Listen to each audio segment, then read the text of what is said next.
Hello বন্ধুরা, তো দেখো চলে এসেছি আজকে তোমাদের সামনে একটা নতুন রেসিপি নিয়ে। তো আজকের রেসিপিটা হচ্ছে চিলি চিকেন। তো আমি যেইভাবে চিলি চিকেনটা বাড়িতে করি, তো আমি সেইভাবেই তোমাদের সামনে আজকে শেয়ার করছি। তো আমি চিলি চিকেনটা ভালো করে ধুয়ে তার মধ্যে একটুখানি কর্নফ্লাওয়ার, পেঁয়াজ রসুনের রস, গোলমরিচের গুঁড়ো, কাঁচা লঙ্কা বাটা সব দিয়ে আমি মোটামুটি 3 ঘন্টা মতো এটা ম্যারিনেট করে রেখে দিয়েছি। তারপর তোমার তেল গরম করে যে পকোড়াগুলো আমি সুন্দর করে ভেজে নিচ্ছি। আর চিকেন তুমি যদি না ম্যারিনেট করে রেখে দাও 2-3 ঘন্টা, সেই চিকেনটা কিন্তু নরম হবে না, একটু ভিনিগার দেবে তার সাথে। তো সেটা দিয়ে রেখে দেওয়ার পর তারপরে পকোড়াটা ভাজবে, সেই পকোড়াটা সফট এবং খুব সুন্দর নরম হয়, ভীষণ তখন ভালো লাগে খেতে। তো আমি ঘরোয়া চিলি চিকেন করছি আমার ঘরে, তার জন্য আমি অত ছোটো ছোটো পিস করিনি, মানে বেশ বড় বড়ই করেছি, কিন্তু চিলি চিকেন একটু ছোটো ছোটো হয়। তো তোমরা যে যেরকমভাবে পিস করবে। আর আমি ঘরোয়া পদ্ধতিতে একদম রান্না করেছি। আমি কর্নফ্লাওয়ারটা একদম কম দিয়েছি, আমার চিকেনটাই সলিড, মানে মধ্যে কর্নফ্লাওয়ার ভর্তি করে দিলে আমার একদম ভালো লাগে না খেতে। তো তার জন্য আমি এরকম করে এই দেখো পকোড়াগুলো সুন্দর করে দেখো ভেজে নিচ্ছি। সুন্দর করে ভেজে নেওয়ার পর তারপর দেখো ডুমডুম করে পেঁয়াজ কেটে রেখেছিলাম, ওই তেলেই পেঁয়াজগুলো দিয়ে দেবো। এবার পেঁয়াজগুলো তুমি একটুখানি মানে নরম যতক্ষণ না হয় ততক্ষণ একটু তেলের মধ্যে নাড়াচাড়া করতে হবে পেঁয়াজটা, যে খুব যে লাল করে ভাজতে হবে তা নয়, মোটামুটি একটু যখন পেঁয়াজটা নরম নরম হয়ে যাবে তেলের মধ্যে, তার মধ্যে তুমি একটা মশলা, মানে আমি একটা মশলা করে রেখেছি। তো সেই মশলাটা হচ্ছে পেঁয়াজ, রসুন, আদা, টমেটো, এটা আর কয়েকটা কাঁচা লঙ্কা, তো সেটা দিয়ে আমি মশলা একটা পেস্ট করে রেখে দিয়েছি। তো সেই পেস্টটা দেখো এখন আমি দিয়ে দিচ্ছি। এই পেস্টটা দিয়ে এবার ভালো করে সুন্দর করে আমি কষাবো। যত সুন্দর কষাবে তত সুন্দর সেন্ট হবে, যত কম কষাবে তত কাঁচা কাঁচা গন্ধ লাগবে। তাই কষানোটা সবার আগে যে কষতে হবে খুব সুন্দর করে।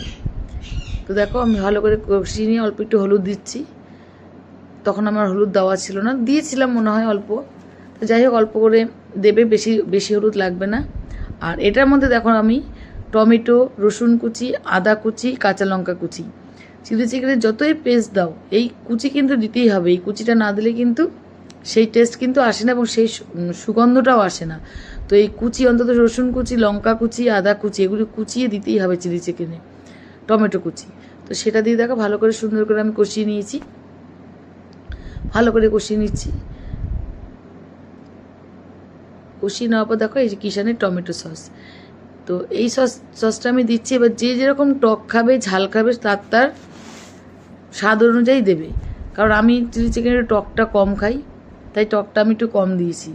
যারা টক বেশি খাও তারা টক দেবে, কিন্তু আমি একটু ঝাল ঝাল ভালো খাই বলে আমি একটু ঝাল দিয়েছি, ঝালের পরিমাণটা আমি একটু বেশি দিয়েছি। আর চিলি চিকেন মানে তো ঝাল অবশ্যই, তাও তোমরা তোমার স্বাদ অনুযায়ী সব এগুলো দেবে। তো এবার এই সসগুলো দিয়ে সুন্দর করে কষিয়ে নিতে হবে।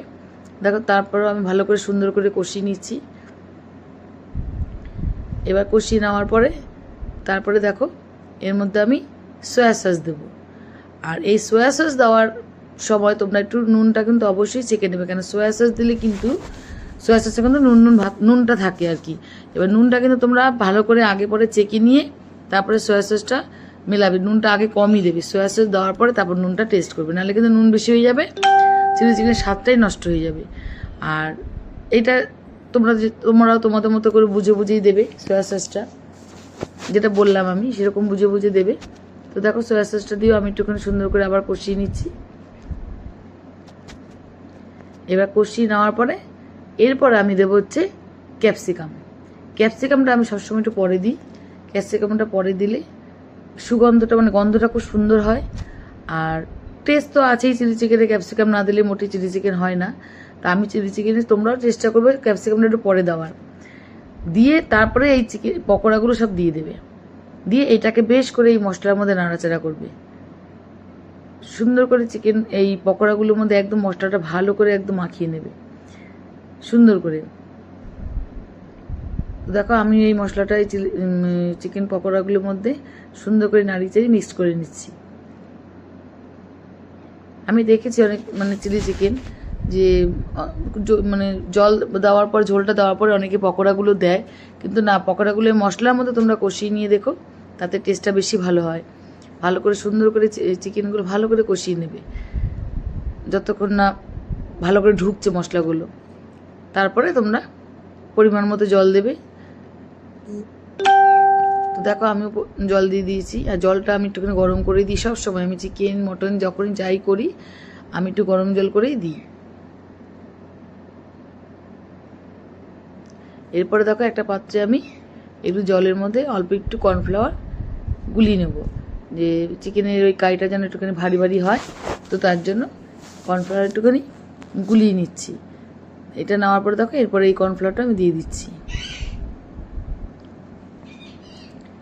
দিয়ে এবার ভালো করে নাড়াচাড়া করে এটাকে ফুটতে দেওয়া হবে। ভালো করে যখন সুন্দর করে যখন ফুটে উঠবে তখন তোমরা দেখবে গ্রেভিটা কি সুন্দর হয়ে যাবে। কর্নফ্লাওয়ার লাগবেই চিলি চিকেনে, না দিলে সেই গ্রেভিটা হবেই না। তো কর্নফ্লাওয়ার অল্প করে দেবে, বেশি দিলে একদম কিন্তু মানে খুব ভারী ভারী একদম বাজে লাগবে।